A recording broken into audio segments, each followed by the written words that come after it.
નમસ્કાર મિત્રો, હું નિકુંજ ગોડેશ્વર આપ સર્વનું ફરી એકવાર એજ્યુ સફરમાં હાર્દિક સ્વાગત કરું છું. મિત્રો, આપણે રાષ્ટ્રપતિના આગલા લેક્ચરમાં આપણે જોયું હતું, આગલા પાર્ટમાં, કે રાષ્ટ્રપતિની ચૂંટણી કઈ રીતના થાય છે, એના પગાર ભથ્થા શું હોય છે. આ બધું જ આપણે આગલા લેક્ચરમાં જોયું. રાષ્ટ્રપતિ પર મહાભિયોગની પ્રક્રિયા કઈ રીતના ચલાવવામાં આવે છે અને કઈ રીતના એને રિટાયર કરવામાં આવે છે, રાષ્ટ્રપતિનો કાર્યકાળ શું હોય છે. આ બધી જ ચર્ચા આપણે આગલા લેક્ચરમાં મિત્રો કરી. હવે આપણે શીખીશું રાષ્ટ્રપતિની સત્તાઓ શું શું છે. તો મિત્રો, રાષ્ટ્રપતિની સત્તાઓ 8 પ્રકારની સત્તાઓ છે. રાષ્ટ્રપતિ પાસે કેટલી પ્રકારની સત્તા છે? 8 પ્રકારની સત્તાઓ છે. એમાં કઈ તો કે વહીવટી સત્તાઓ, નાણાકીય સત્તાઓ, ધારાકીય સત્તાઓ, રાજદ્વારી સત્તાઓ, ન્યાયિક સત્તાઓ, સૈન્ય સત્તા, વીટો પાવર અને કટોકટી. આ 8 પ્રકારની હવે આપણે સવિસ્તાર ચર્ચા કરીશું. આપણો આ બીજો પાર્ટ છે રાષ્ટ્રપતિ. આમાં આપણે ચર્ચા કરીશું. હવે એમાં પહેલી છે વહીવટી સત્તાઓ, એની આપણે ચર્ચા કરીએ. તો કે ભારત સરકારનું તમામ કારોબારી કાર્ય કોના નામે થતું હોય છે? તો કે રાષ્ટ્રપતિના. તમામ કારોબારી કાર્ય કોના નામે થાય? તો કે રાષ્ટ્રપતિના. હવે રાષ્ટ્રપતિ બધા જ કાર્યો કરતા હોય તો એ કોની નિમણૂક કરી શકે એ આપણે જોઈએ. તો કે પહેલું વડાપ્રધાનની નિમણૂક કોણ કરે? તો કે રાષ્ટ્રપતિ વડાપ્રધાનની નિમણૂક કરે. ત્યાર પછી બીજું મંત્રી પરિષદની નિમણૂક કરે. પછી એટર્ની જનરલ કે મહાન્યાયવાદી જેને કહેવાય છે, ભારતના એટર્ની જનરલ, એની નિમણૂક કોણ કરતા હોય છે? તો કે રાષ્ટ્રપતિ. પછી મુખ્ય ચૂંટણી કમિશનર, પછી એના સભ્યો, ચૂંટણી પંચ હોય છે એના સભ્યો. પછી યુપીએસસી ના અધ્યક્ષ એટલે સંઘ લોક સેવા આયોગ, union public service commission. UPSC નું ફૂલ ફોર્મ શું છે? Union public service commission, UPSC. એના ચેરમેન અને એના સભ્યો. આની નિમણૂક કોણ કરતા હોય છે? તો કે રાષ્ટ્રપતિ. આ બધી જ રાષ્ટ્રપતિની વહીવટી સત્તાઓમાં આ બધા જ ભારતના અગત્યના જે હોદ્દાઓ છે એના ઉપર વ્યક્તિઓની નિમણૂક કરતા હોય છે. વડાપ્રધાન, મંત્રી પરિષદ, એટર્ની જનરલ, મુખ્ય ચૂંટણી કમિશનરના સભ્યો અને એમના મુખ્ય ચૂંટણી કમિશનર, યુપીએસસીના ચેરમેન અને યુપીએસસીના સભ્યો. પછી રાજ્યોના રાજ્યપાલની નિમણૂક પણ રાષ્ટ્રપતિ થ્રુ થતી હોય છે. પછી ભારતના CAG, CAG, comptroller and auditor general. આનું ફૂલ ફોર્મ શું છે? Comptroller and auditor general. એની નિમણૂક પણ રાષ્ટ્રપતિ કરતા હોય છે. પછી નાણાં પંચ, દર 5 વર્ષે ગઠન થતું હોય છે નાણાં પંચ, એમની નિમણૂક પણ રાષ્ટ્રપતિ કરે અને એમના સભ્યોની નિમણૂક પણ કોણ કરે? તો કે રાષ્ટ્રપતિ. પછી રાષ્ટ્રપતિ અનુચ્છેદ નંબર 340 પ્રમાણે, અનુચ્છેદ નંબર 340 મુજબ પછાત વર્ગના આયોગની પણ નિમણૂક કરી શકે છે. કોની? તો કે પછાત વર્ગના આયોગની નિમણૂક કોણ કરી શકે? તો કે રાષ્ટ્રપતિ. પછી અલગ અલગ ભાષાઈ ક્ષેત્રો માટે પણ રાષ્ટ્રપતિ ભાષા પંચની રચના કરી શકે છે. રાષ્ટ્રપતિ કોની રચના કરી શકે? તો કે ભાષા પંચની રચના કરી શકે છે. હવે આપણે એની વહીવટી સત્તામાં જોયું કે ભારતના તમામ કારોબારી કાર્ય કોના નામે થતા હોય છે? તો કે રાષ્ટ્રપતિના. પછી રાષ્ટ્રપતિ કોની નિમણૂક કરે? તો કે વડાપ્રધાનની નિમણૂક રાષ્ટ્રપતિ કરે. પછી મંત્રી પરિષદની નિમણૂક રાષ્ટ્રપતિ કરે. એટર્ની જનરલની નિમણૂક રાષ્ટ્રપતિ કરે. પછી મુખ્ય ચૂંટણી કમિશનરની નિમણૂક પણ રાષ્ટ્રપતિ કરતા હોય છે. અને જે ચૂંટણી પંચ છે એના સભ્યોની નિમણૂક પણ રાષ્ટ્રપતિ કરે. યુપીએસસીના ચેરમેન, એના સભ્યો, આ બધાની નિમણૂક રાષ્ટ્રપતિ કરે. રાજ્યના રાજ્યપાલો, જે આપણા 29 રાજ્યો છે ત્યાં બધે રાજ્યપાલ હોય છે, અથવા 2 રાજ્યના પણ એક રાજ્યપાલ હોઈ શકે છે. એ બધા જ રાજ્યપાલોની નિમણૂક કોણ કરે? તો કે રાષ્ટ્રપતિ. પછી CAG, CAG, comptroller and auditor general, એની પણ નિમણૂક કોણ કરે? તો કે રાષ્ટ્રપતિ. પછી દર 5 વર્ષે અથવા રાષ્ટ્રપતિને એવું લાગે કે હવે નાણાં પંચની રચના કરવી છે, ત્યારે નાણાં પંચની રચના કરે અને નાણાં પંચના અધ્યક્ષ અને સભ્યોની નિમણૂક કોણ કરે? તો કે રાષ્ટ્રપતિ. પછી અનુચ્છેદ નંબર 340 પ્રમાણે પછાત વર્ગના આયોગની નિમણૂક પણ કોણ કરે? તો કે રાષ્ટ્રપતિ. પછી ભાષા પંચની રચના કોણ કરી શકે? તો કે રાષ્ટ્રપતિ. પછી હવે આપણે આગળ જોઈએ કે હજી બીજું રાષ્ટ્રપતિ વહીવટી કાર્યોમાં બીજું શું કરે છે. પછી કેન્દ્ર અને રાજ્યો વચ્ચે સહયોગ વધારવા માટે અનુચ્છેદ નંબર 263 પ્રમાણે કેન્દ્ર અને રાજ્યો વચ્ચે સહયોગ વધારવા માટે એક આંતરરાજ્ય સમિતિની રચના કરે છે રાષ્ટ્રપતિ. પછી કોઈ પણ ક્ષેત્રને અનુસૂચિત ક્ષેત્ર એવું જાહેર કરી શકે. શું કામ? તો કે એને અમુક એવા એરિયા હોય છે કે મણિપુરમાં ને આસામમાં ને ઘણા રાજ્યોમાં હોય છે કે ત્યાં જનજાતિઓનું વર્ચસ્વ હોય અને એમની સંસ્કૃતિ અને એ બધું જ પોતાની રીતના મેળે સંભાળી શકે, ત્યાં કોઈ બીજું ડિસ્ટર્બન્સ ના કરે. એટલા માટે અમુક ક્ષેત્રોને અનુસૂચિત ક્ષેત્ર જાહેર કરવામાં આવે. અને કોણ કરી શકે? તો કે અનુસૂચિત ક્ષેત્રની જાહેરાત અથવા અનુસૂચિત ક્ષેત્ર જાહેર રાષ્ટ્રપતિ કરી શકે. રાષ્ટ્રપતિ કરી શકે. કેન્દ્ર શાસિત પ્રદેશોનું શાસન રાષ્ટ્રપતિ સંભાળતા હોય છે. પછી રાષ્ટ્રપતિ અનુસૂચિત જાતિ આયોગ અને અનુસૂચિત જનજાતિ આયોગની પણ નિમણૂક કરી શકે છે. કેની? અનુસૂચિત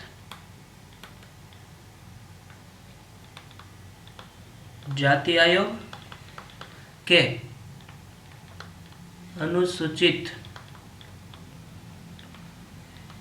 જનજાતિ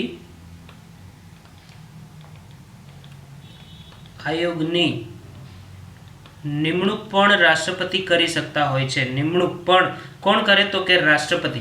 હવે આ સ્લાઇડમાં આપણે જોયું અનુચ્છેદ નંબર 263 પ્રમાણે આંતરરાજ્ય સમિતિની રચના કોણ કરી શકે? તો કે રાષ્ટ્રપતિ.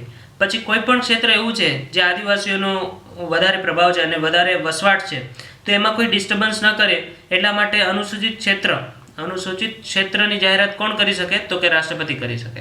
પછી કેન્દ્ર શાસિત પ્રદેશોનું શાસન કોણ સંભાળતું હોય? તો એ ડાયરેક્ટ રાષ્ટ્રપતિ સંભાળતા હોય, પણ કોના થ્રુ? તો કે લેફ્ટનન્ટ ગવર્નર અથવા ગવર્નર થ્રુ. પછી અનુસૂચિત જાતિ આયોગ અને અનુસૂચિત જનજાતિ આયોગની નિમણૂક પણ કોણ કરી શકે? તો કે રાષ્ટ્રપતિ. આ બધી જ થઈ એની વહીવટી સત્તાઓ. હવે આપણે આગળ જોશું કે રાષ્ટ્રપતિની બીજી જે સત્તા છે એ છે ધારાકીય સત્તા. બીજી સત્તા છે ધારાકીય સત્તા. તો એમાં રાષ્ટ્રપતિ શું શું કરે? પછી સંસદની બેઠક બોલાવવાની, સત્રાવસાન કરવાની અને લોકસભાનું વિસર્જન કરવાની સત્તા કોની પાસે છે? તો કે રાષ્ટ્રપતિ પાસે. સંસદની બેઠક બોલાવવાની, સત્રાવસાન કરવાની,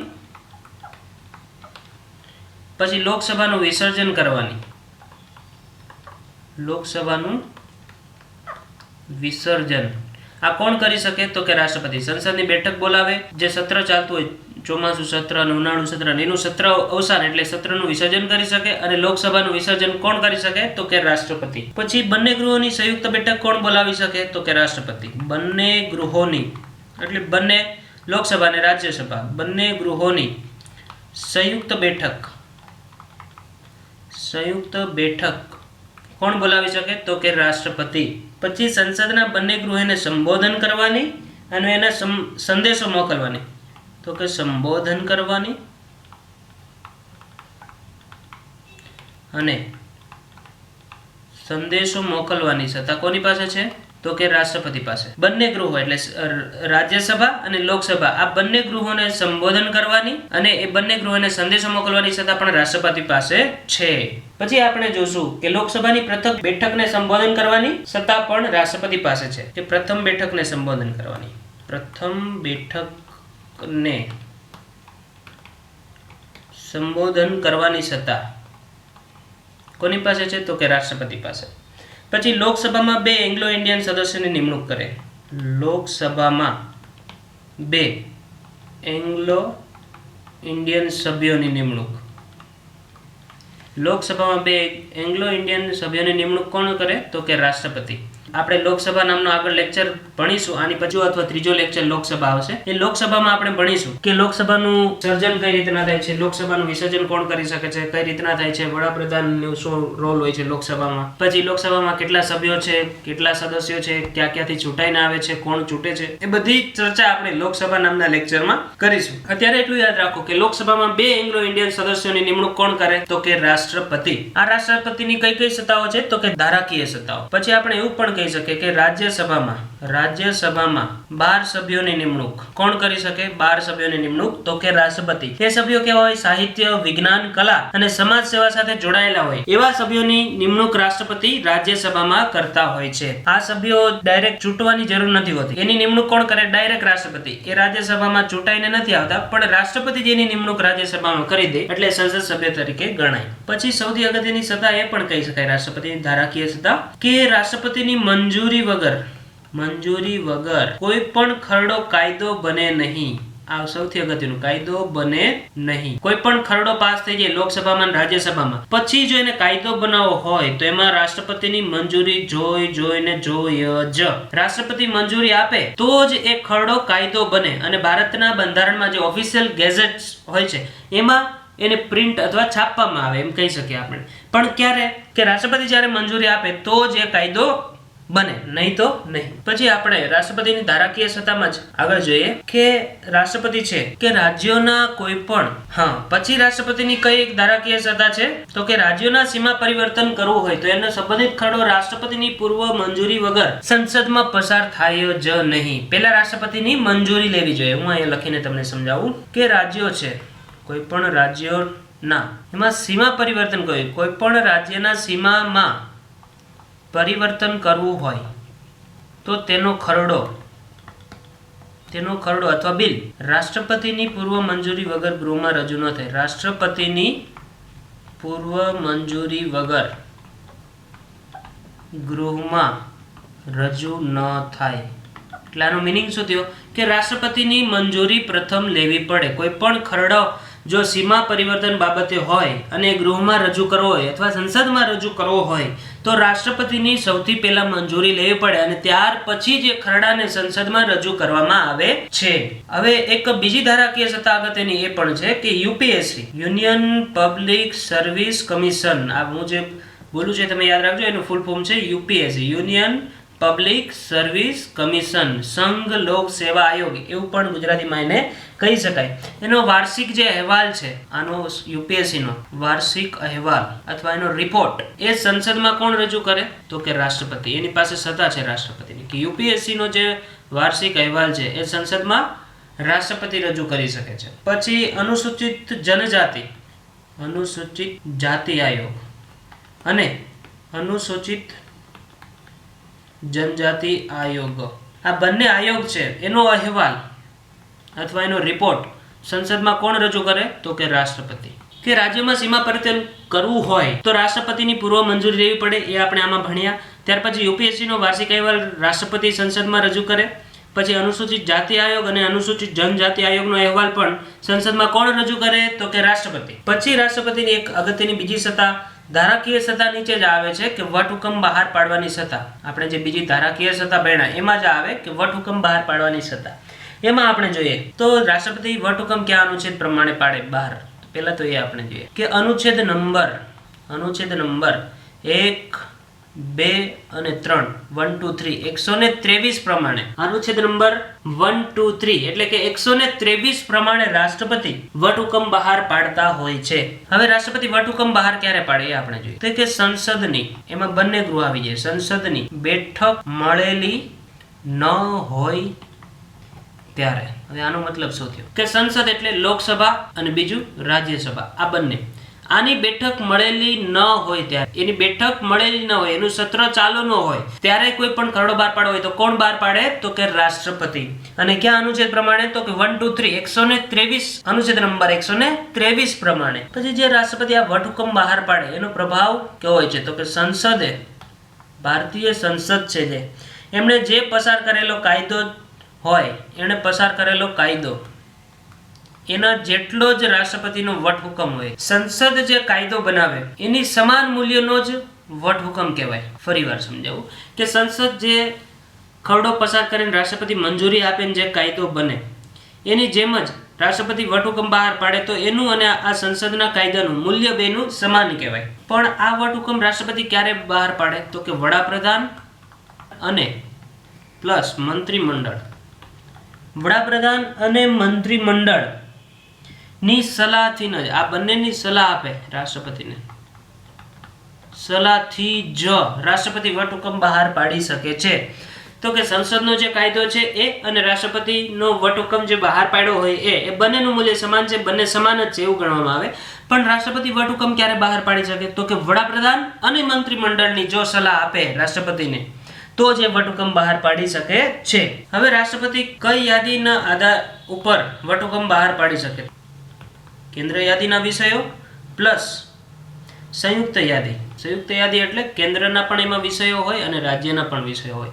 પણ આપણે એમ જોવાનું કે કેન્દ્ર યાદી પ્લસ અને સંયુક્ત યાદીના જે વિષયો છે એના ઉપર જ રાષ્ટ્રપતિ વટહુકમ બહાર પાડી શકે. પછી જે રાષ્ટ્રપતિ આ વટહુકમ બહાર પાડ્યો હોય એ કોઈ પણ સમયે પાછો ખેંચી શકવાની સત્તા પણ રાષ્ટ્રપતિ પાસે છે. કોઈ પણ સમયે રાષ્ટ્રપતિ આ વટહુકમ પાછો ખેંચી શકે છે, એની સત્તા પણ રાષ્ટ્રપતિ પાસે છે. પછી ત્યાર પછી આપણે રાષ્ટ્રપતિની એક અગત્યની સત્તા જોશું 3 નંબરની જે સત્તા છે રાષ્ટ્રપતિ પાસે એ છે નાણાકીય સત્તાઓ. રાષ્ટ્રપતિ પાસે ટોટલ 8 નંબરની સત્તાઓ છે, એમાં આપણે 2 ની ચર્ચા કરી અને હવે ત્રીજા જે નાણાકીય સત્તા છે એની ચર્ચા આપણે કરીશું. તો નાણાકીય સત્તામાં આપણે એવું કહી શકીએ જે ભારતના રાષ્ટ્રપતિ છે એ આકસ્મિક નિધિ જે આ ફંડ હોય છે એમના સંરક્ષક છે. રાષ્ટ્રપતિની મંજૂરી વગર આ સંરક્ષક નિધિ છે એમાંથી ધન ઉપાડી અથવા નાણાં ઉપાડી ન શકાય. પછી લોકસભામાં નાણાકીય ખરડો રાષ્ટ્રપતિની મંજૂરીથી જ પસાર થઈ શકે છે. એટલે આ શું કહેવા માંગે છે કે લોકસભામાં નાણાકીય ખરડો છે એ રાષ્ટ્રપતિની મંજૂરી વગર પસાર ન થઈ શકે. પહેલા રાષ્ટ્રપતિની મંજૂરી લેવાની, ત્યાર પછી લોકસભામાં નાણાકીય ખરડોને રજૂ કરવો. પછી રાષ્ટ્રપતિ છે દરેક નવા વર્ષની શરૂઆતમાં સંસદમાં વાર્ષિક નાણાકીય પત્રક એટલે કે બજેટ રજૂ કરે છે. દરેક નાણાકીય વર્ષની શરૂઆતમાં રાષ્ટ્રપતિ સંસદમાં બજેટ રજૂ કરે છે. અને આ કયા અનુચ્છેદ પ્રમાણે? તો કે અનુચ્છેદ નંબર 112 પ્રમાણે. આ બજેટ વિશેનો અનુચ્છેદ છે, અનુચ્છેદ નંબર 112. તો ભારતનું જે બજેટ છે એ કયા અનુચ્છેદ પ્રમાણે રજૂ થતું હોય છે? તો કે અનુચ્છેદ નંબર 112. તમે યાદ રાખજો કે ભારતની સંસદમાં દરેક નાણાકીય વર્ષની શરૂઆતમાં બજેટ રજૂ થતું હોય છે.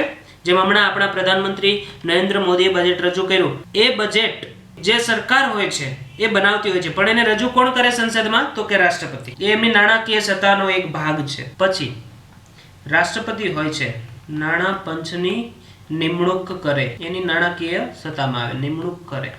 હવે નાણાં પંચનું કાર્ય શું છે? તો કે કેન્દ્ર અને રાજ્યો આ બંને વચ્ચે કરની વહેંચણી કરવાનું કાર્ય કોણ કરે? તો કે નાણાં પંચ.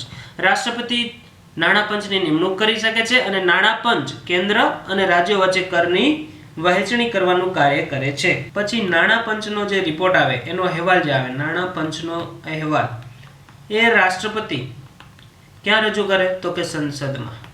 નાણાં પંચનો જે અહેવાલ આવે એ રાષ્ટ્રપતિ સંસદમાં રજૂ કરે છે. આ નાણાકીય સત્તા આપણે જોઈએ, એમાં ફરી એકવાર જોઈ લઈએ, રિવિઝન કરી લઈએ કે આકસ્મિક નિધિના સંરક્ષક કોણ છે? તો કે રાષ્ટ્રપતિ. રાષ્ટ્રપતિની મંજૂરી વગર આકસ્મિક નિધિમાંથી નાણાં ઉપાડી શકાતા નથી. લોકસભામાં નાણાકીય ખરડો રાષ્ટ્રપતિની મંજૂરીથી જ પસાર થઈ શકે, એટલે પસાર કરવા માટે પહેલા રાષ્ટ્રપતિની મંજૂરી લેવી પડે. પછી સંસદમાં દર વર્ષ નાણાકીય વર્ષની શરૂઆતમાં બજેટ રજૂ થાય. અનુચ્છેદ નંબર 12 પ્રમાણે એ કોણ રજૂ કરતું હોય છે? તો કે રાષ્ટ્રપતિ. પછી નાણાં પંચની નિમણૂક કોણ કરે? તો કે રાષ્ટ્રપતિ. અને નાણાં પંચ શું કામ કરતું હોય છે? તો કે કેન્દ્ર અને રાજ્યો વચ્ચે કરની વહેંચણી કરે. પછી નાણાં પંચનો અહેવાલ છે એ રાષ્ટ્રપતિ ક્યાં મૂકે? સંસદમાં રજૂ કરે છે. આ તે રાષ્ટ્રપતિની નાણાકીય સત્તાઓ. હવે આપણે જોશું રાષ્ટ્રપતિની ચોથા નંબરની સત્તા, ન્યાયિક સત્તાઓ. તો કે રાષ્ટ્રપતિ પાસે કઈ કઈ ન્યાયિક સત્તાઓ છે એ આપણે હવે સવિસ્તાર અભ્યાસ કરીશું. ન્યાયિક સત્તાઓ છે એટલે સૌથી પહેલી અગત્યની સત્તા તો એ કહેવાય કે રાષ્ટ્રપતિ હોય છે એ સુપ્રીમ કોર્ટ પ્લસ દરેક રાજ્યોની હાઈકોર્ટ. સુપ્રીમ કોર્ટ અને હાઈકોર્ટના ન્યાયાધીશોની નિમણૂક કોણ કરે? ન્યાયાધીશોની નિમણૂક તો કે રાષ્ટ્રપતિ કરે. સુપ્રીમ કોર્ટ અને હાઈકોર્ટના દરેક ન્યાયાધીશોની નિમણૂક એ કોણ કરે? તો કે રાષ્ટ્રપતિ. પછી રાષ્ટ્રપતિ સજામાં માફી પણ આપી શકે છે. સજામાં માફી આપવી એ કોણ આપી શકે? તો કે રાષ્ટ્રપતિ. અને કેવી માફી આપી શકે એની પણ આપણે થોડી ચર્ચા કરી લઈએ. તો કે સંપૂર્ણ માફી આપવાની સત્તા છે. કેટલા પ્રકારની માફી આપી શકે? તો કે સંપૂર્ણ માફી રાષ્ટ્રપતિ આપી શકે છે. પછી સજાને સ્થગિત કરી શકે છે, એટલે એને રોકી શકે કે નહીં હવે 2 મહિના પછી આની સજા ચાલુ કરજો, અત્યારે આની સજા રોકી દો. સ્થગિત કરી શકે સજાને. પછી સજાનું જે સ્વરૂપ છે એમાં સ્વરૂપમાં પરિવર્તન કરી શકે કે આને 8 મહિનાની સજા આપી છે તો હવે એને 8 મહિનામાંથી 3 મહિના કરી દો, એવું સુપ્રીમ કોર્ટને કહે તો એ કરી દેવી પડે. પછી સજાના સ્વરૂપમાં પરિવર્તન કર્યા વગર તેને ઘટાડવાની સજા છે. સ્વરૂપમાં પરિવર્તન કર્યા વગર સજા ઘટાડી શકે. આ બધી સત્તાઓ કઈ પાસે છે? તો કે રાષ્ટ્રપતિ પાસે. પણ આ કોણે સજા આપી હોય તો આ રાષ્ટ્રપતિ કરી શકે? તો કે ભારતના રાષ્ટ્રપતિ ભારતના કોઈ પણ પ્રદેશના કોઈ પણ કાયદા અંતર્ગત, કોઈ પણ પ્રદેશના, હું લખું, કોઈ પણ પ્રદેશના કાયદા અંતર્ગત મેળવેલ ગુનેગારને ફાંસીની સજા તથા લશ્કરી ન્યાયાલય દ્વારા શિક્ષા કરવામાં આવેલ હોય તેવા તમામ ગુનેગારોને સજામાં એ ઘટાડો કરી શકે. કેટલા પ્રકારનો ઘટાડો કરી શકે? તો કે સંપૂર્ણ માફી આપી શકે, સજાને સ્થગિત કરી શકે, પછી સજાના સ્વરૂપમાં પરિવર્તન કરી શકે, અને સ્વરૂપમાં પરિવર્તન કર્યા વગર સજાને ઘટાડી પણ શકે અથવા સંપૂર્ણ માફી આપી દે. આ કોઈ પણ પ્રદેશનો કાયદો હોય છે. એ કાયદા અંતર્ગત કોઈ પણ ગુનેગારને સજા મળી હોય તો એ રાષ્ટ્રપતિ એ ગુનેગારને આટલા પ્રમાણે સજાની મોકૂફી અથવા માફ કરી શકે છે. આ તે રાષ્ટ્રપતિની ન્યાયિક સત્તાઓ. હવે આપણે રાષ્ટ્રપતિની અગત્યની સત્તા જોશું. એ રાજદ્વારી સત્તાઓ. આ બહુ નાની છે પણ એ કેટલા નંબરની છે? 5મા નંબરની સત્તા છે કે રાજદ્વારી સત્તાઓ. ભારત દેશના બધા જ એટલે કે ટોટલી આંતરરાષ્ટ્રીય એટલે કે બીજા દેશ સાથેના આંતરરાષ્ટ્રીય કરારો એટલે આપણે બીજા દેશ સાથે જે સમજૂતી કરી હોય એ કોના નામે થાય? તો કે રાષ્ટ્રપતિના નામે થતા હોય છે. તો એની રાજદ્વારી સત્તા થયા. આ બધા જ કરારો કોના નામે થતા હોય છે? તો કે રાષ્ટ્રપતિના નામે. પણ એ કરારો રાષ્ટ્રપતિ ક્યારે કરે? જો સંસદની મંજૂરી હોય તો. સંસદની મંજૂરી હોય ત્યારે જ રાષ્ટ્રપતિ આ કરારો કરતા હોય છે. પછી વિદેશમાં ભારતીય રાજદૂતોની નિમણૂક કરે. પછી વિદેશમાં ભારતીય રાજદૂતોની નિમણૂક કરે. તો કે જે વોશિંગ્ટન ડીસી છે અમેરિકા, ત્યાં આપણો રાજદૂત હોય તો એની નિમણૂક કોણે કરી હોય? તો કે રાષ્ટ્રપતિ. પછી પાકિસ્તાનમાં, કરાચીમાં કે કોઈ પણ જગ્યાએ આપણો રાજદૂત હોય તો એની નિમણૂક કોણ કરે? તો કે રાષ્ટ્રપતિ. ચીનમાં, રશિયામાં, જર્મનીમાં, બ્રિટનમાં બધા જ દેશોમાં ભારતીય રાજદૂત હોય એમની નિમણૂક કોણ કરતા હોય છે? તો કે રાષ્ટ્રપતિ. જે વિદેશી રાજદૂતો છે, વિદેશી રાજદૂતો એને હાર્ટલી વેલકમ કરે એટલે કે આવકારે છે. એ કોણ? તો કે રાષ્ટ્રપતિ. તો કે હવે અમેરિકાના રાજદૂત છે એ અહીંયા ભારતમાં રહે તો અમેરિકન રાજદૂત છે એને આવકારો કોણ આપે? એને વેલકમ કોણ કરે? તો કે રાષ્ટ્રપતિ. એવી જ રીતના રશિયા, જાપાન, જર્મની આ બધા જ દેશોના રાજદૂતો ભારતમાં દિલ્હીમાં રહેતા હોય છે. એ બધા જ વિદેશી રાજદૂતોને આવકારે, વેલકમ કોણ કરે? તો કે રાષ્ટ્રપતિ. આ એની કઈ સત્તા છે? તો કે રાજદ્વારી સત્તા. તો કે રાજદ્વારી સત્તામાં શું શું આવે? તો કે ભારત દેશના બધા જ આંતરરાષ્ટ્રીય કરારો જે થતા હોય છે એ કોના નામે થતા હોય છે? તો કે રાષ્ટ્રપતિના નામે. પણ રાષ્ટ્રપતિ ક્યારે કરારો કરે? તો કે સંસદ જ્યારે મંજૂરી આપે ત્યારે જ. પછી વિદેશમાં ભારતીય રાજદૂતોની નિમણૂક રાષ્ટ્રપતિ કરતા હોય છે અને વિદેશી જે રાજદૂતો છે અલગ અલગ બીજા દેશના રાજદૂત એને ભારતમાં આવકારે અથવા વેલકમ કોણ કરે? તો કે રાષ્ટ્રપતિ. આ થઈ એની રાજદ્વારી સત્તાઓ. હવે આપણે જોશું રાષ્ટ્રપતિનો વીટો પાવર. આ એની 6થા નંબરની સત્તા છે કે વીટો પાવર અપનાવવાની. તો કે વીટો પાવરની સત્તા કયા અનુચ્છેદ પ્રમાણે રાષ્ટ્રપતિને મળે છે? તો કે અનુચ્છેદ નંબર 111 પ્રમાણે રાષ્ટ્રપતિને વીટો પાવર મળે છે. કયા અનુચ્છેદ પ્રમાણે? તો કે 111 નંબરના અનુચ્છેદ પ્રમાણે રાષ્ટ્રપતિને વીટો પાવરની શક્તિ મળે છે. હવે સંસદીય ખરડા જે હોય છે એના ઉપર રાષ્ટ્રપતિ 3 પ્રકારે વીટો પાવરનો ઉપયોગ કરે છે. 3 પ્રકારે. હવે કયા 3 પ્રકાર છે એ આપણે જોઈએ. પહેલું છે અત્યાંતિક વીટો, પછી બીજું છે નિલંબનકારી વીટો, અને જે ત્રીજો પાવર છે એ છે પોકેટ વીટો. આ રાષ્ટ્રપતિ પાસે આ 3 વીટો પાવર હોય. એક અત્યાંતિક વીટો પાવર, એક નિલંબનકારી વીટો પાવર અને એક છે ત્રીજો છે પોકેટ વીટો. હવે આપણે ત્રણેયનું થોડું સવિસ્તાર ચર્ચા કરીએ. અત્યાંતિક વીટો એટલે રાષ્ટ્રપતિ વિધેયકને મંજૂરી આપે. વિધેયક એટલે જે ખરડો હોય છે એને મંજૂરી આપે તો એ કેવી શક્તિ કહેવાય? તો કે અત્યાંતિક વીટો. અથવા આમાં એક આ જે ખરડો પસાર થયો હોય એને રોકી રાખે અથવા મંજૂરી ન આપે. આ 3 પ્રકારનો જ્યારે રાષ્ટ્રપતિ પ્રક્રિયા કરે કે વિધેયક એટલે કે જે ખરડો છે એને મંજૂરી આપી દે અથવા એને રોકી રાખે અથવા મંજૂરી ન આપે તો એને કેવા પ્રકારનો વીટો કહેવાય? તો કે અત્યાંતિક વીટો કહેવાય. પછી નિલંબનકારી વીટો શક્તિ એટલે શું? નિલંબનકારી એટલે કે જે ખરડો છે એને સંસદમાં પુનઃ વિચારણા માટે મોકલે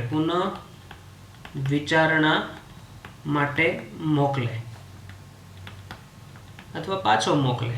હવે નિલંબનકારી વીટો એટલે કે રાષ્ટ્રપતિ કોઈ પણ ખરડાને સંસદમાં પુનઃ વિચારણા માટે મોકલી આપે, પરંતુ સંસદ દ્વારા જો તે વિધેયક કોઈ પણ પ્રકારના સુધારા વગર પુનઃ પસાર થાય તો રાષ્ટ્રપતિને તેની મંજૂરી આપવા બંધાયેલા છે. નિલંબનકારી વીટો પ્રમાણે એ ખરડાને પુનઃ વિચારણા માટે મોકલી દે સંસદમાં પાછો રાષ્ટ્રપતિ. પછી હવે જો એ ખરડો સુધારા વગર, આપણે એમ કહી શકીએ કે સુધારા વગર પાછો રાષ્ટ્રપતિની મંજૂરી માટે આવે તો રાષ્ટ્રપતિને મંજૂરી દેવી જ પડે. મંજૂરી આપવી જ પડે. હવે ત્રીજો છે પોકેટ વીટો, એ આપણે જોઈએ. પછી એની મંજૂરી છે ને પોકેટ વીટોમાં એ અનિશ્ચિત કાળ સુધી રોકી રાખવાનો. કાળ સુધી, આ એક શબ્દ યાદ રાખજો, અનિશ્ચિત કાળ સુધી રોકી રાખવું. રાષ્ટ્રપતિ કોઈ પણ ખરડાને અનિશ્ચિત કાળ સુધી રોકી રાખે છે, અર્થાત ન મંજૂરી આપે, ન તેને નકારી કાઢે કે ન વિધેયકને પુનઃ વિચારણા માટે મોકલે.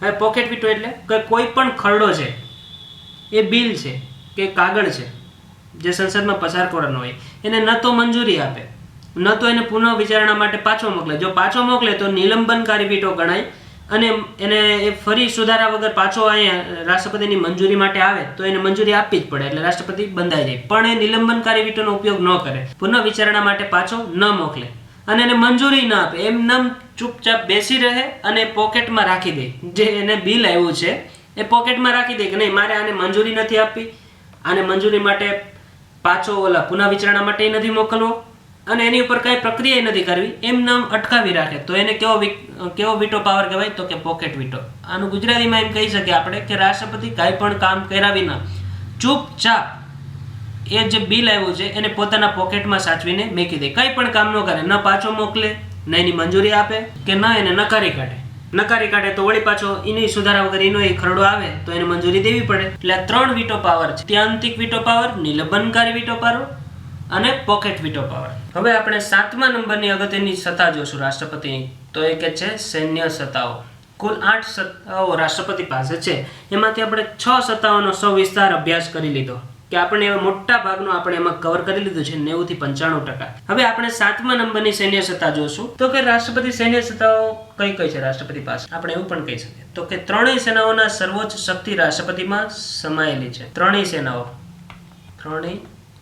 સેનાઓ તેમાં કઈ કઈ આવે? તો કે પહેલી આર્મી, પછી બીજી આવે નેવી અને ત્રીજી આવે એરફોર્સ.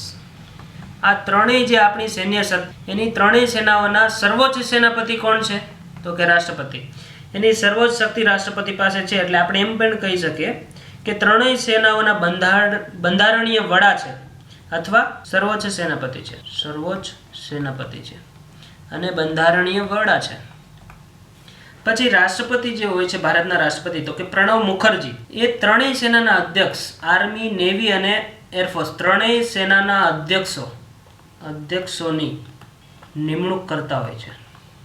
તો કે રાષ્ટ્રપતિ જે ત્રણેય સેનાના અધ્યક્ષોની નિમણૂક કરતા હોય છે. કોની? તો કે અધ્યક્ષોની. આર્મીના અધ્યક્ષ, નેવીના અધ્યક્ષ અને એરફોર્સના અધ્યક્ષ, એની નિમણૂક કોણ કરે? તો કે રાષ્ટ્રપતિ. આ એની છે સૈન્ય સત્તાઓ. પછી એક અગત્યની એ પણ સત્તા આપણે કહી શકીએ કે કોઈ પણ દેશ સાથે યુદ્ધ થયું હોય તો એ યુદ્ધ વિરામની ઘોષણા કરી શકે અથવા યુદ્ધની જાહેરાત કરી શકે. પણ ક્યારે? તો કે સંસદની મંજૂરી હોય ત્યારે જ. આમાં પણ રાષ્ટ્રપતિને નિયમ પાળવો પડે કે સંસદની મંજૂરી હોય ત્યારે, મંજૂરીથી જ આપણે એમ કહી શકીએ. કે યુદ્ધ વિરામની ઘોષણા કોણ કરે? તો કે રાષ્ટ્રપતિ. બીજા દેશ સાથે યુદ્ધની જાહેરાત કોણ કરે? તો કે રાષ્ટ્રપતિ. પણ ક્યારે? સંસદની મંજૂરી હોય ત્યારે. હવે સૈન્ય સત્તાઓમાં ત્રણેય સેનાઓના વડાઓની નિમણૂક કરે. ત્રણેય સેનાઓ, આર્મી, નેવી અને એરફોર્સ, એના સર્વોચ્ચ સેનાપતિ છે અથવા એમ કહી શકીએ આપણે કે બંધારણીય વડા છે. ત્રણેય સેનાઓના અધ્યક્ષોની નિમણૂક રાષ્ટ્રપતિ કરતા હોય છે. પછી યુદ્ધ વિરામની ઘોષણા અથવા યુદ્ધની જાહેરાત કોણ કરે? તો કે રાષ્ટ્રપતિ. ક્યારે? તો કે સંસદ મંજૂરી આપે ત્યારે. હવે છેલ્લી જે સત્તા છે એ આપણે જોઈ લઈએ 8મા નંબરની, એ છે કટોકટી વિષયક સત્તાઓ. આની આપણે એક હું લેક્ચર અલગથી બનાવીશ કે કટોકટીની જોગવાઈઓ, એમાં આપણે ચર્ચા કરીશું. પણ અત્યારે થોડીક માહિતી તમને રાષ્ટ્રપતિના સંલગ્ન છે એટલે આપી દો. તો કે કટોકટી કેટલા પ્રકારની છે? કટોકટી એના ટોટલ 3 પ્રકાર છે. ત્રણેયની આપણે ખાલી એક લીટી જ ભણવાની છે. કેટલી? એક લીટી. બાકી હું અલગથી એક લેક્ચર બનાવીશ, એમાં 100 વિસ્તાર આપણે ભણીશું કે તમને ગમે એવો ક્વેશ્ચન કોઈ પણ કોમ્પિટિટિવ એક્ઝામમાં પૂછાય તો તમે આરામથી સોલ્વ કરી શકો એવો હું લેક્ચરે તમને ભણાવી દઈશ. કટોકટીની જોગવાઈઓ અત્યારે આપણે જોઈએ કે કટોકટી 3 પ્રકારની છે. એક છે 352 નંબરના અનુચ્છેદ પ્રમાણે, એક છે 356 નંબરના અનુચ્છેદ પ્રમાણે અને એક છે 360 નંબરના અનુચ્છેદ પ્રમાણે. હવે આ કઈ કઈ કટોકટી કયા કયા નામે ઓળખાય છે એ જોઈએ. 352 નંબરની જે કટોકટી છે એ રાષ્ટ્રીય કટોકટી નામે ઓળખાય. રાષ્ટ્રીય કટોકટી. રાષ્ટ્રીય કટોકટી. પછી 356 નંબરની જે કટોકટી છે એ રાજ્યોમાં લાગુ થાય અને એને રાષ્ટ્રપતિ શાસન કહેવાય. રાષ્ટ્રપતિ શાસન.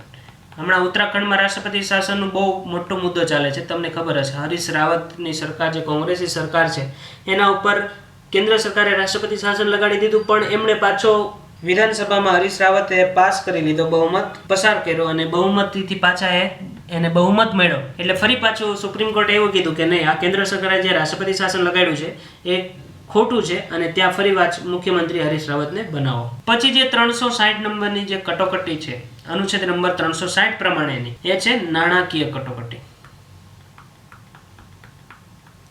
નાણાકીય કટોકટી, ફાઇનાન્શિયલ ઇમરજન્સી કટોકટી આપણે એવું પણ કહી શકીએ. તો કે અનુચ્છેદ 352 પ્રમાણે જે રાષ્ટ્રીય કટોકટી છે ક્યારે લગાડવામાં આવે? તો કે બાહ્ય આક્રમણ, આમાં 3 પ્રકારે: યુદ્ધ, બાહ્ય આક્રમણ કે પછી આંતરિક વિદ્રોહ.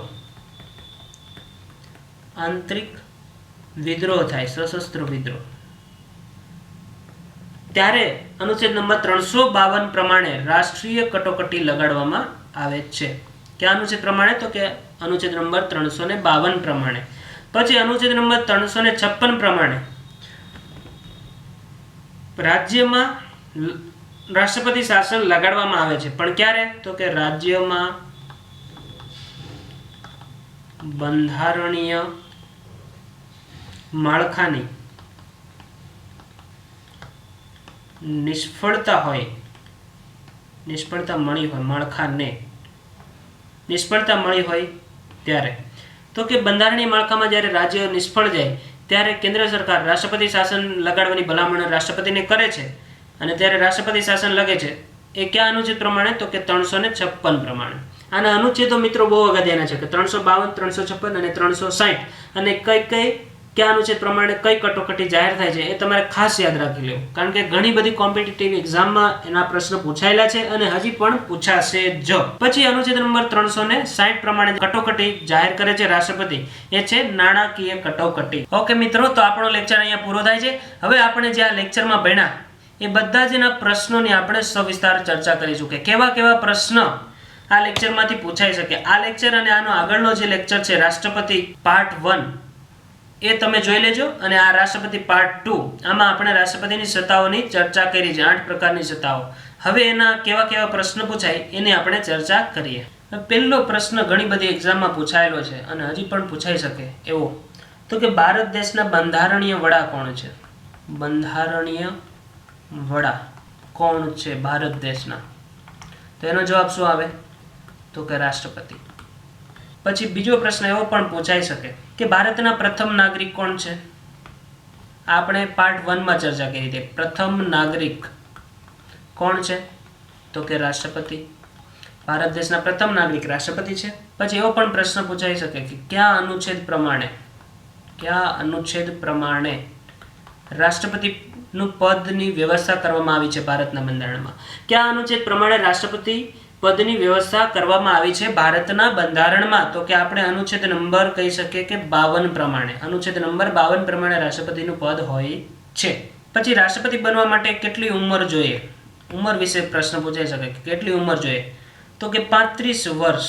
પછી રાષ્ટ્રપતિ બનવા માટે લાયકાત, તો કે લોકસભામાં ચૂંટાવાની લાયકાત જોઈએ.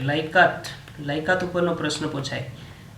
તો રાષ્ટ્રપતિ બનવું હોય તો કયા ગૃહમાં ચૂંટાવાની લાયકાત હોવી જોઈએ, અથવા સંસદના કયા ગૃહમાં ચૂંટાવાની લાયકાત હોવી જોઈએ એવો પ્રશ્ન પૂછાય તો આપણે એનો જવાબ આપી શકીએ કે લોકસભામાં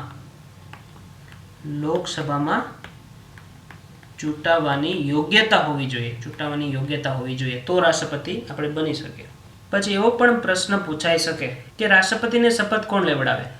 તો કે સુપ્રીમ કોર્ટના અથવા સર્વોચ્ચ ન્યાયાલય, સુપ્રીમ કોર્ટના મુખ્ય ન્યાયાધીશ. આપણે આ પહેલા પાર્ટ 1 માં કરી હતી કે રાષ્ટ્રપતિ પાર્ટ 1 જે આપણે લેક્ચર આનો આગલો લેક્ચર જોયો એમાં આપણે આની ચર્ચા કરી હતી કે એની શપથ કોણ લેવડાવે? તો કે સુપ્રીમ કોર્ટના મુખ્ય ન્યાયાધીશ. પછી એવો પણ પ્રશ્ન પૂછાઈ શકે કે એના કાર્યકાળ વિશે પૂછાઈ શકે કે કાર્યકાળ, તો કે રાષ્ટ્રપતિનો કાર્યકાળ કેટલા વર્ષનો હોય છે? તો કે 5 વર્ષ. પણ આમાં કન્ડિશન શું કે જ્યાં સુધી બીજા રાષ્ટ્રપતિની નિમણૂક ન થઈ જાય, શપથ ન લે, ત્યાં સુધી આ રાષ્ટ્રપતિ, જૂના રાષ્ટ્રપતિ છે એ ચાલુ રહે એના પદ ઉપર. પછી એવો પણ પ્રશ્ન પૂછાઈ શકે, ભારતના રાષ્ટ્રપતિ રાજીનામું કોને આપે? તો કે ઉપરાષ્ટ્રપતિને. પછી રાષ્ટ્રપતિની જે ચૂંટણી થાય એનું સંચાલન કોણ કરે? તો કે ચૂંટણી પંચ. પછી એવો પણ પ્રશ્ન એક્ઝામમાં પૂછાઈ શકે તો કે રાષ્ટ્રપતિની જે ચૂંટણી થઈ હોય એમાં વિવાદ થાય તો ઉકેલે કોણ? આ વિવાદને ઉકેલે કોણ? એવો પ્રશ્ન જો એક્ઝામમાં પૂછાય તો આપણે એમાં જવાબ આપીએ કે સર્વોચ્ચ ન્યાયાલય.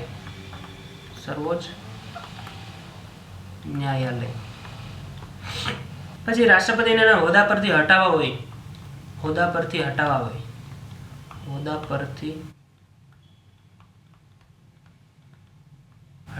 માટે કઈ પ્રક્રિયા કરવામાં આવે?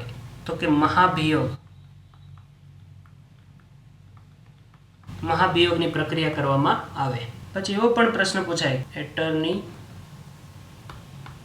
જનરલની નિમણૂક, તો કે રાષ્ટ્રપતિ. આ બધા જ અગત્યના પ્રશ્નો છે મિત્રો. આ તમે ખાસ આટલા તો તમને આવડવા જ જોઈએ અને આવડી જશે. તમે આ લેક્ચર માત્ર 2 વાર જોશો ને, પાર્ટ 1 રાષ્ટ્રપતિ અને પાર્ટ 2 રાષ્ટ્રપતિ, આ 2 લેક્ચર તમે જોશો ને એટલે બધા જ પ્રશ્નો તમારે સોલ્યુશન મળી જશે. પણ તો હું અહીં ચર્ચા કરી દઉં કે કેવા કેવા પ્રશ્નમાંથી પૂછાઈ શકે. પછી સંસદનું સત્ર બોલાવવાની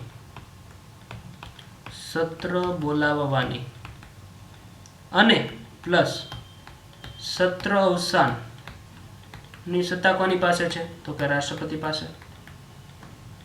આવો પણ પ્રશ્ન એક્ઝામમાં પૂછાઈ શકે. પછી એવો પણ પ્રશ્ન પૂછાઈ શકે, રાજ્યપાલોની નિમણૂક કોણ કરે? તો કે રાષ્ટ્રપતિ. પછી બંને ગૃહની સંયુક્ત બેઠક, એટલે કે લોકસભા અને રાજ્યસભા, આ બંને ગૃહની સંયુક્ત બેઠક બોલાવવાની સત્તા કોની પાસે છે? તો કે રાષ્ટ્રપતિ પાસે. આમ બધામાં મોટા ભાગમાં તમને એવું લાગશે કે જવાબ તો રાષ્ટ્રપતિ જ આવે છે, પણ આપણો ટોપિક જ રાષ્ટ્રપતિ છે તો પ્રશ્ન રાષ્ટ્રપતિ ઉપરના જ નીકળે ને મિત્રો. હા, એટલે જવાબ મોટા ભાગે આ લેક્ચરમાં રાષ્ટ્રપતિ જ આવશે, કારણ કે આપણે ભણ્યા છું તો કે રાષ્ટ્રપતિની સત્તાઓ, રાષ્ટ્રપતિનો કાર્યકાળ, રાષ્ટ્રપતિ વિશે બધી જ માહિતી આપણે મેળવી. તો હવે એના પ્રશ્ન પૂછાય તો એના જવાબમાં આપણે શું લખવાનું હોય? રાષ્ટ્રપતિ. પછી એવું પણ પ્રશ્ન પૂછાય કે આકસ્મિક નિધિના સંરક્ષક કોણ છે? તો કે રાષ્ટ્રપતિ. આ પ્રશ્નમાં પણ જવાબ રાષ્ટ્રપતિ આવે. પછી કટોકટીની જાહેરાત કોણ કરતા હોય છે અથવા કોણ કરી શકે એવો પ્રશ્ન પૂછાય તો કે રાષ્ટ્રપતિ. પણ રાષ્ટ્રપતિને સલાહ કોણ આપે? તો કે વડાપ્રધાનને મંત્રીમંડળ. એ આપણે એ લેક્ચરમાં આગળ જોઈશું. પણ જાહેરાત કોણ કરે? તો કે રાષ્ટ્રપતિ. પછી એવો પણ પ્રશ્ન પૂછાય કે ત્રણેય સેનાના સર્વોચ્ચ સેનાપતિ કોણ છે? તો કે રાષ્ટ્રપતિ. ત્રણેય સેનાના, આર્મી, નેવી અને એરફોર્સના સર્વોચ્ચ સેનાપતિ કોણ છે? તો કે રાષ્ટ્રપતિ. પછી એવો પણ પ્રશ્ન પૂછાય કે સંયુક્ત યાદી, કેન્દ્રની સંયુક્ત યાદી અને કેન્દ્ર યાદી ના વિષયો ઉપર કોણ વટહુકમ બહાર પાડી શકે? તો કે રાષ્ટ્રપતિ. પછી આ જ પ્રશ્ન જો ફેરવીને પૂછે તો કે રાષ્ટ્રપતિ કઈ યાદી ઉપર વટહુકમ બહાર પાડી શકે? તો કે સંયુક્ત યાદી અને કેન્દ્ર યાદી. Okay, thank you. અમારા તમામ અપડેટ માટે ગૂગલ પ્લે સ્ટોર પર જઈ EDUSAFAR અલબત્ત EDUSAFAR લખી સર્ચ કરી આપ પહેલી જ એપ્લિકેશન ઇન્સ્ટોલ કરશો. આ વિડીયો જોવા બદલ આપનો ખૂબ ખૂબ આભાર.